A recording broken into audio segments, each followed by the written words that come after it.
എല്ലാവർക്കും നമസ്കാരം. കേരളത്തിൽ ഇപ്പോഴുള്ള പുതിയ രാഷ്ട്രീയ വിവാദം ദേശീയപാതയുടെ 2 പുതിയ റീച്ചുകൾ തുറന്നു കൊടുക്കുന്നതിനു വേണ്ടി നമ്മുടെ പ്രധാനമന്ത്രി ശ്രീ നരേന്ദ്രമോദി കേരളത്തിലെത്തിയപ്പോൾ ആ ചടങ്ങിലേക്ക് നമ്മുടെ പൊതുമരാമത്ത് വകുപ്പ് മന്ത്രി ശ്രീ മുഹമ്മദ് റിയാസിനെ ക്ഷണിച്ചില്ല എന്നും പകരം BJPയുടെ സംസ്ഥാന അധ്യക്ഷൻ ശ്രീ രാജീവ് ചന്ദ്രശേഖറാണ് അവിടെ വേദിയിലുള്ള ഇരിപ്പിടത്തിൽ ഉണ്ടായിരുന്നത് എന്നതിനെക്കുറിച്ചാണ്. CPMന് ഇത് വല്ലാതെ ബുദ്ധിമുട്ടായിട്ടുണ്ട്. പ്രധാനമന്ത്രിയുടെ പരിപാടിയിൽ ആരൊക്കെയാണ് വേദിയിൽ ഇരിക്കേണ്ടത് എന്നതുമായി ബന്ധപ്പെട്ട് തീരുമാനമെടുക്കുന്നത് SPGയും PMOയുമാണ് എന്നെല്ലാവർക്കും അറിയാവുന്നതാണ്. മുൻപും കേരളത്തിൽ പ്രധാനമന്ത്രിയുടെ ഔദ്യോഗിക പരിപാടികൾ നടക്കുന്ന സമയത്ത് ശ്രീ രാജീവ് ചന്ദ്രശേഖർ വേദിയിൽ ഉണ്ടായിരുന്നതാനും ആ സമയത്തൊന്നും തന്നെ ചടങ്ങ് ബഹിഷ്കരിക്കാത്ത CPMകാർ ഇപ്പോൾ ശ്രീ രാജീവ് ചന്ദ്രശേഖറിനെ അവിടെ കൊണ്ടുവന്നിരുത്തിയത് പ്രോട്ടോകോൾ ലംഘനമാണ് എന്ന് പറയുന്നു. അങ്ങനെ ഏതെങ്കിലും ഒരു പാർട്ടിയുടെ സംസ്ഥാന അധ്യക്ഷനെ അങ്ങനെ വേദിയിൽ ഇരുത്താമെങ്കിൽ മറ്റു പാർട്ടികളുടെ സംസ്ഥാന അധ്യക്ഷന്മാരെയും അതേപോലെ തന്നെ വേദിയിൽ ഇരുത്തേണ്ടതല്ലേ, അവരെയും ക്ഷണിക്കേണ്ടതല്ലേ എന്നൊക്കെയാണ് ഇപ്പോൾ അവർ ചോദിക്കുന്നത്. ഇതുമായി ബന്ധപ്പെട്ട് ഇന്നലെ CPM കാണിച്ചിരിക്കുന്ന ഘടകവിരുദ്ധമായിട്ടുള്ള ചില കാര്യങ്ങളെക്കുറിച്ച് ഏഷ്യാനെറ്റ് ന്യൂസിൻ്റെ ചർച്ചയിൽ ഞാൻ പറഞ്ഞിരുന്നു. അതിനെക്കുറിച്ച് പിന്നീട് നിരവധി ആൾക്കാർ എന്നോട് ചോദിച്ചു. അതുകൊണ്ട് അതൊന്നുകൂടി വിശദമാക്കുന്നതിന് വേണ്ടിയിട്ടാണ് ഈ വീഡിയോ. നോക്കാം. ഞാൻ ഇന്നലെ പറഞ്ഞ ഒന്നാമത്തെ സംഭവം മുഴപ്പിലങ്ങാട് ധർമ്മടം ബീച്ച് ടൂറിസ്റ്റ് പ്രോഗ്രാമാണ്. ഇത് സംസ്ഥാന സർക്കാരിൻ്റെ പദ്ധതിയാണ്. ശ്രീ മുഹമ്മദ് റിയാസ് മന്ത്രിയായിരിക്കുന്ന ടൂറിസം വകുപ്പിൻ്റെ പദ്ധതിയാണ്. ഈ ഉദ്ഘാടന പദ്ധതിയുമായി ബന്ധപ്പെട്ട് അവിടെ മുഖ്യമന്ത്രി ശ്രീ പിണറായി വിജയൻ വേദിയിലുണ്ടായിരുന്നു, മന്ത്രി ശ്രീ മുഹമ്മദ് റിയാസ് വേദിയിലുണ്ടായിരുന്നു, മറ്റ് നിരവധി ആൾക്കാരും ഉണ്ടായിരുന്നു. അതിലുണ്ടായിരുന്ന ഒരാൾ ശ്രീ KK രാഗേഷാണ്.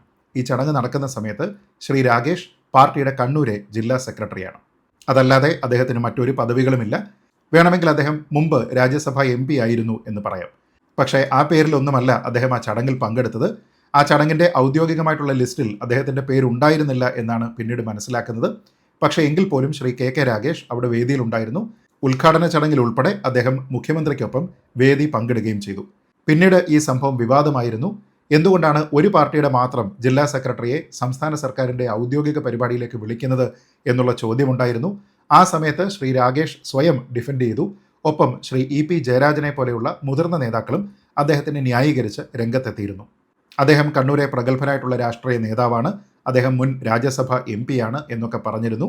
താൻ കണ്ണൂരിലുള്ള പഴയ രാജ്യസഭാ അംഗമാണ്, അതുകൊണ്ടാണ് താൻ അതിൽ പങ്കെടുത്തത് എന്ന മട്ടിൽ ശ്രീ രാഗേഷിൻ്റെ വിശദീകരണവും ചില മാധ്യമങ്ങളിലൊക്കെ തന്നെ വന്നിരുന്നു. പക്ഷേ അത് യുക്തമായിട്ടുള്ള വിശദീകരണമാണോ, ആ വിശദീകരണം മതിയാകുമോ എന്നൊക്കെ ചോദിച്ചു കഴിഞ്ഞാൽ പറ്റില്ല എന്നുള്ളത് തന്നെയാണ് പറയേണ്ടി വരിക. കാരണം ശ്രീ രാജീവ് ചന്ദ്രശേഖറിനെതിരെയും ഇവരുന്നയിക്കുന്ന ആരോപണം ഒരു പാർട്ടിയുടെ സംസ്ഥാന അധ്യക്ഷനെ പങ്കെടുപ്പിച്ചു, എന്തുകൊണ്ട് മറ്റുള്ള ആൾക്കാരെ വിളിച്ചില്ല എന്നാണ്. അങ്ങനെയെങ്കിൽ ശ്രീ രാഗേഷിനെ ഈ ചടങ്ങിലേക്ക് ക്ഷണിക്കുന്ന സമയത്ത് കണ്ണൂരിലുള്ള മറ്റു പ്രധാനപ്പെട്ട രാഷ്ട്രീയ പാർട്ടികളുടെ ജില്ലാ സെക്രട്ടറിമാരെ അല്ലെങ്കിൽ ജില്ലാ പ്രസിഡന്റുമാരെ ഒക്കെ തന്നെ വിളിക്കേണ്ടതായിരുന്നു. അതുണ്ടായിട്ടില്ല. ഇനി കണ്ണൂരിന് ഒരു രാജ്യസഭാംഗം ഇല്ല എന്ന് നമുക്കറിയാം. കേരളത്തിൽ നിന്നാണ് രാജ്യസഭാംഗം, അല്ലാതെ കണ്ണൂരിൽ നിന്ന് രാജ്യസഭാംഗം ഇല്ല എന്ന് ശ്രീ രാഗേഷിനും അറിയാം.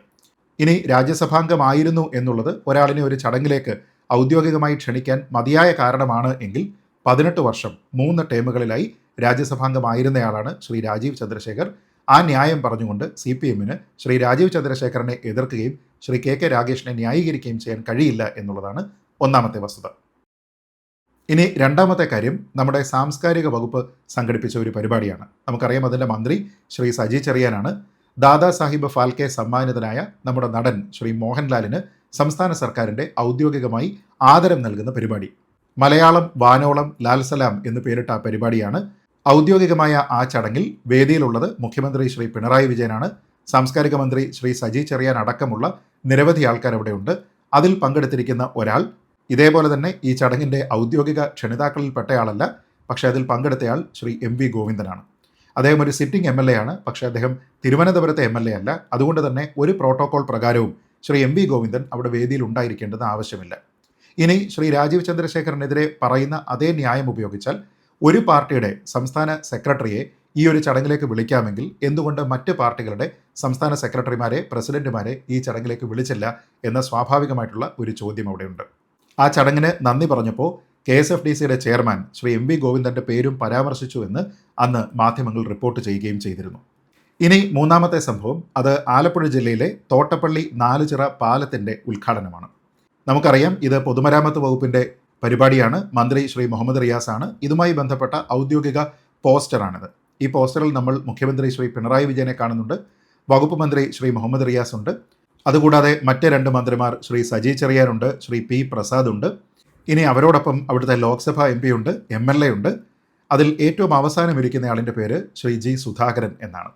അദ്ദേഹം നിലവിൽ MLA അല്ല, അദ്ദേഹം മന്ത്രിയല്ല, നേരത്തെ MLA ആയിരുന്ന മന്ത്രിയായിരുന്നയാളാണ്. പക്ഷേ പാർട്ടിയുടെ ബ്രാഞ്ചിൽ പ്രവർത്തിക്കുന്ന ഒരാളാണ്. എന്താണ് അദ്ദേഹത്തെ ക്ഷണിക്കാനായിട്ടുള്ള മാനദണ്ഡം എന്ന് ചോദിച്ചു കഴിഞ്ഞാൽ മുൻ MLA, മുൻ മന്ത്രി എന്നത് മാത്രമേ പറയാനായിട്ട് സാധിക്കുകയുള്ളൂ. അതല്ലാതെ ഒരു തരത്തിലുള്ള ഔദ്യോഗിക പദവിയും വഹിക്കുന്നയാളല്ല. അതുകൊണ്ട് അദ്ദേഹത്തിനെ ഔദ്യോഗികമായിട്ട് സർക്കാരിൻ്റെ ഈ ഒരു ചടങ്ങിലേക്ക് ക്ഷണിക്കേണ്ടുന്ന ആവശ്യവുമില്ല.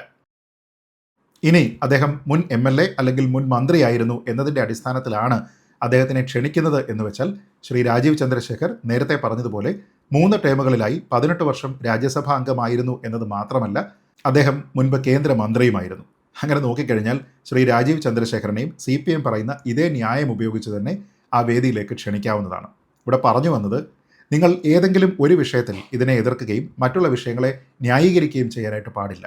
ഒന്നുകിൽ ഇതൊന്നും തന്നെ പ്രോട്ടോക്കോൾ അല്ല, ഇങ്ങനെ ആരും തന്നെ അവിടെ ഇരിക്കാൻ പാടില്ല എങ്കിൽ നിങ്ങൾ രാജീവ് ചന്ദ്രശേഖർ അവിടെ ഇരുന്നതിനെയും ശ്രീ ജി സുധാകരനെ ക്ഷണിച്ചതിനെയും ശ്രീ KK രാഗേഷും ശ്രീ MV ഗോവിന്ദനും മുഖ്യമന്ത്രിയോടൊപ്പം തന്നെ ഔദ്യോഗിക സർക്കാർ ചടങ്ങിൽ പങ്കെടുത്തു എന്നതിനെയും ഒരേപോലെ തന്നെ വിമർശിക്കണം.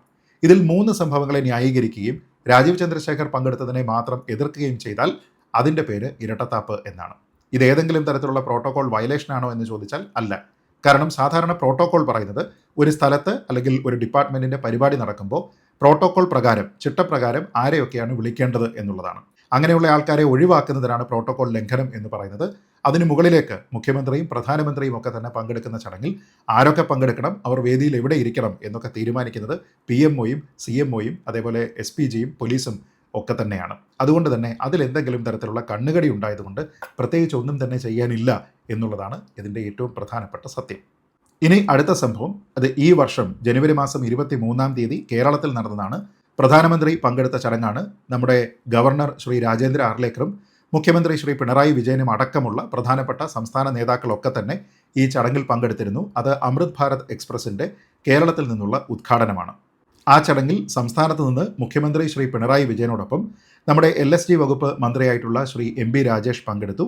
അതിൽ കേന്ദ്രമന്ത്രി ശ്രീ ജോർജ് കുര്യൻ ഉണ്ടായിരുന്നു. അദ്ദേഹത്തിന് തൊട്ടടുത്തായിട്ട് വേദിയിൽ ഇരിക്കുന്ന വ്യക്തിയുടെ പേര് ശ്രീ രാജീവ് ചന്ദ്രശേഖർ എന്നാണ്. അദ്ദേഹം അപ്പോഴും BJPയുടെ സംസ്ഥാന അധ്യക്ഷനാണ്.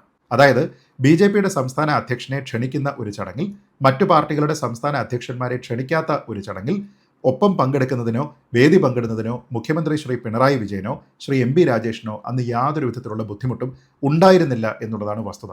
ഇത് നടന്നിട്ട് കേവലം 1.5 മാസമേ ആയിട്ടുള്ളൂ എന്നോർക്കുക. തന്നെയുമല്ല, റെയിൽവേയുമായി ബന്ധപ്പെട്ട് സംസ്ഥാന സർക്കാരിനുള്ള ലിമിറ്റഡ് ആയിട്ടുള്ള കാര്യങ്ങൾ കൈകാര്യം ചെയ്യുന്ന വകുപ്പിൻ്റെ മന്ത്രി ശ്രീ അബ്ദുറഹ്മാനാണ്. അദ്ദേഹത്തിന് ആ ചടങ്ങിലേക്ക് ക്ഷണമുണ്ടായിരുന്നില്ല. അദ്ദേഹം പങ്കെടുക്കാത്ത ചടങ്ങിൽ, എന്നാൽ അദ്ദേഹത്തിനെ കൂടി പങ്കെടുപ്പിക്കേണ്ടതായിരുന്നു, അദ്ദേഹത്തിനെ പങ്കെടുപ്പിച്ചില്ല. പകരം BJPയുടെ സംസ്ഥാന അധ്യക്ഷനെ പങ്കെടുപ്പിക്കുന്നു, മറ്റുള്ള പാർട്ടികളുടെ സംസ്ഥാന നേതാക്കന്മാരെ ക്ഷണിക്കുന്നില്ല എന്നൊക്കെ പറഞ്ഞ് ശ്രീ MB രാജേഷിനും മുഖ്യമന്ത്രി ശ്രീ പിണറായി വിജയനും വേണമെങ്കിൽ ആ ചടങ്ങ് ബഹിഷ്കരിക്കാമായിരുന്നു. പക്ഷേ അവർ ബഹിഷ്കരിച്ചില്ല. കേവലം 1.5 മാസം മുമ്പ് നടന്ന ഈ ചടങ്ങിൽ അവരെല്ലാവരും തന്നെ ശ്രീ രാജീവ് ചന്ദ്രശേഖറിനൊപ്പം ശ്രീ അബ്ദുറഹ്മാൻ്റെ അസാന്നിധ്യത്തിൽ പങ്കെടുത്തു എന്നുള്ളതാണ് വസ്തുത. ഇതും ഇരട്ടത്താപ്പല്ലേ എന്ന് ചോദിച്ചാൽ CPM എങ്ങനെ അതിനെ ന്യായീകരിക്കും എന്ന് പറയാൻ കഴിയില്ല. ഇതാണ് ഞാൻ അല്പം മുമ്പ് പറഞ്ഞത്. പല പരിപാടികളിലും ശ്രീ രാജീവ് ചന്ദ്രശേഖർ പങ്കെടുത്തപ്പോൾ ഒപ്പം പങ്കെടുത്തിട്ടുള്ള യാതൊരു വിധത്തിലുള്ള പ്രതിഷേധവും അന്ന് ഉയർത്താതിരുന്ന ആൾക്കാരാണ് ഇപ്പോൾ വകുപ്പ് മന്ത്രിയെ ഒഴിവാക്കുന്നേ, രാജീവ് ചന്ദ്രശേഖരനെ വിളിക്കുന്നേ, മറ്റു പാർട്ടികളുടെ സംസ്ഥാന സെക്രട്ടറിമാരെയോ പ്രസിഡന്റുമാരെയോ വിളിക്കുന്നില്ലേ എന്നൊക്കെ പറയുന്നത്. ഇത് പൂർണ്ണമായിട്ടും രാഷ്ട്രീയമാണ്, മറ്റൊന്നുമല്ല. അതുകൊണ്ട് ദയവ് ചെയ്ത് ഇത്തരം കാര്യങ്ങൾ അനാവശ്യമായിട്ടുള്ള വിവാദമാക്കാതെ ഇരിക്കുക എന്നുള്ളതാണ് നല്ലത്. അതല്ല എങ്കിൽ നിങ്ങൾ ഈ വിഷയത്തിൽ നിങ്ങൾ പറയുന്ന ധാർമ്മികത എന്താണോ അത് പുലർത്തുന്ന ആൾക്കാരായിരിക്കണം. ശ്രീ KK രാഗേഷും ശ്രീ MV ഗോവിന്ദനും സർക്കാരിൻ്റെ ഔദ്യോഗിക പരിപാടികളിൽ പങ്കെടുത്തത് തെറ്റാണ് എന്ന് പറയാനുള്ള ആർജവം ഉണ്ടാകണം. ശ്രീ ജി സുധാകരനെ ക്ഷണിച്ച് അദ്ദേഹം കൂടി പങ്കെടുക്കുന്നു സർക്കാർ പരിപാടിയിൽ എന്ന് പറഞ്ഞുകൊണ്ട് പോസ്റ്റർ അടിച്ചിറക്കിയിരിക്കുന്നത് തെറ്റാണ് എന്ന് പറയണം. അങ്ങനെ ഏറ്റെടുക്കാൻ തയ്യാറാണ് എങ്കിൽ മാത്രമേ നിങ്ങൾ അതേ തെറ്റ് മറ്റൊരാൾ ചെയ്തു എന്ന് പറഞ്ഞ് ആരോപിക്കാൻ പാടുള്ളൂ. അതല്ല എങ്കിൽ നിങ്ങളുടെ ഇരട്ടത്താപ്പാണ് ഈ ഓരോ സംഭവം വഴിയും കൂടുതൽ എക്സ്പോസ്ഡ് ആകുന്നത് എന്ന് മാത്രം CPM സുഹൃത്തുക്കളെ, സംസ്ഥാന നേതൃത്വത്തിനെ വിനീതമായി ഓർമ്മിപ്പിച്ചുകൊണ്ട് ഈ വീഡിയോ അവസാനിപ്പിക്കുന്നു. ജയ് ഹിന്ദ്.